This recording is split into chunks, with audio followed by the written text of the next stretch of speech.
Hi, I'm Warren, the author of Christopher Tyson, Mark of the Ancestor, and I'm joined here today by General Omzig Devlanagor himself. Greetings, humans. I do apologise for any confusion, as I do sound suspiciously like the author. Aha.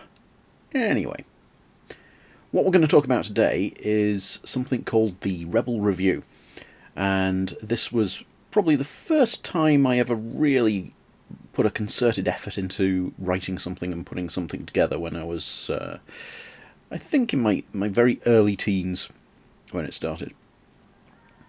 Rather than it being a book, it was actually a magazine. And the origins of this came from the fact that even to this day, and especially when I was a kid, I was a huge fan of Star Wars. It spurred me to be interested in science fiction in general. So, being a Star Wars fan, I decided to make my own Star Wars themed magazine. And this was during a period of time where really Star Wars was considered a bit dead. Had been no new Star Wars products out for quite some time. The movies had finished long ago, and everybody else had moved on from it, except me, being a die-hard Star Wars fan. I think it was one of my sisters that suggested the title originally, and basically in honour of the Rebel Alliance in Star Wars, the good guys, for those of you who've been living under a rock, the magazine was called The Rebel Review. What prompted and inspired you to create this magazine? Well, it was an endeavour that combined many of my favourite things. So rather than just writing a story, I was able to combine my interest in Star Wars and science fiction, movies, books, artwork, and writing stories, and even an excuse to basically use my father's computer and photocopier. So when you want to do something that combines all of those, a magazine was the natural choice. Also, my father produced the local parish magazine on a monthly basis, using a combination of his photocopier and a new Amstrad PCW 8256 computer with 9-pin dot matrix printer. And it was my first real exposure to computers as well, outside of maybe a friend's ZX Spectrum or the BBC Micros at school. To this day, there's still something strangely hypnotic about the PCW computer. The guts of the machine were inside the same casing as the monitor, and it was green screen only, so there was literally everything was made up of black and green pixels, not even variations in tone. And I spent many hours learning to program basic listings, which were, obviously this is the days before the internet, so the listings were in the back of magazines and things like that, so you would have to type them out by hand to experiment and learn code. And there was a program called Logo, which got me into starting to do computer graphics. I might go into it more at a later date if I talk about computers particularly. But at the moment, the main thing is that it allowed me to start using a computer to actually type things up and create the material for this magazine, using a very early word processor called LocoScript, which was particularly for that computer. So when did you create the first issue of this Rebel Review? The first issue was put together in 1990, I think it was, after the release of Gremlins 2. I think I was about 14, and I continued producing the magazine for 7 issues overall, the final issue being released in 1995, and it used to have, massive print runs of maybe 10 or even 15 copies, basically sold to friends and relatives, with plenty of encouragement and praise from my mother and father. Content-wise, the magazine usually started with a Star Wars themed short story that I wrote with some artwork.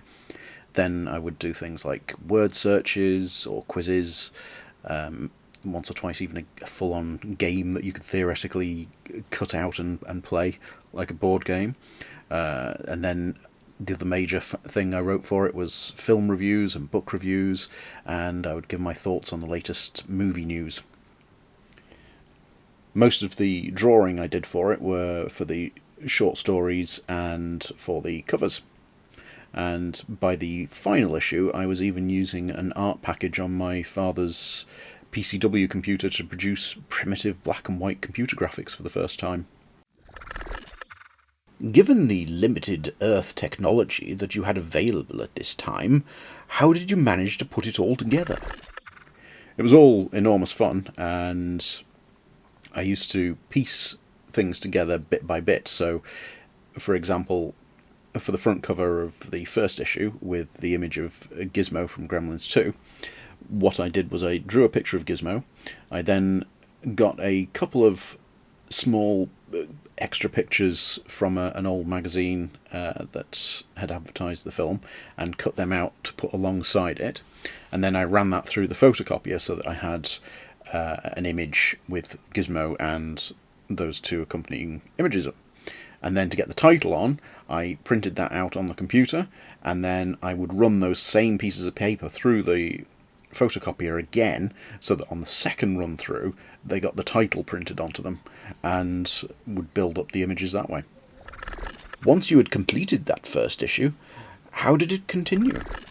So as I produced more issues over time, my knowledge and expertise grew, and I learnt how to more creatively piece together all the pages with images and text pieced in different locations with blue tack and Pritt stick and things like that, to then run through the photocopier to create, full single pages.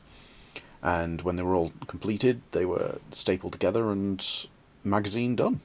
The sense of accomplishment at picking up and flicking through a full magazine created by myself was fantastic. And I mean, admittedly, if I look back at it now, it seems very simple and naive and primitive, but given the limitations of the time and the experience I had making it and the fun I had, it was fantastic.